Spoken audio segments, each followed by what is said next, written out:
خبر آپ کو دیں گے OGDCL کے شیئرز نجکاری کمیشن سے واپس لینے کے معاملے پر نائب وزیر اعظم کی سربراہی میں 5 رکنی کمیٹی تشکیل دے دی گئی ہے۔ مزید بات کریں گے ڈان نیوز کے نمائندے طاہر شیرانی ہمارے ساتھ موجود ہیں۔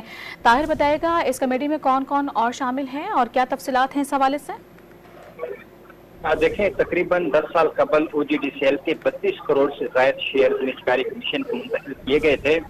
OGDCL کے شیئرز پیٹرولیم ڈویژن یا وزارت خزانہ کے تحت ساورن فنڈ کو واپس منتقل کرنے کی تجاویز ہیں، تاہم کابینہ نجکاری کمیٹی 2 اگست کو اس حوالے سے فیصلہ نہیں کر سکی تھی، جس کے بعد اب وفاقی کابینہ نے نائب وزیر اعظم کی سربراہی میں 5 رکنی کمیٹی تشکیل دے دی ہے۔ کمیٹی میں وزیر خزانہ، وزیر اقتصادی امور، وزیر پیٹرولیم اور وزیر نجکاری کمیٹی ارکان میں شامل ہیں۔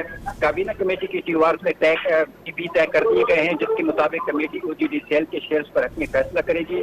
کابینہ کمیٹی شیئرز کی منتقلی کا قانون راستہ تجویز کرے گی اور کمیٹی کو 7 روز میں اپنی رپورٹ وزیر اعظم اور کابینہ کو پیش کرنے کی ہدایت کی گئی ہے۔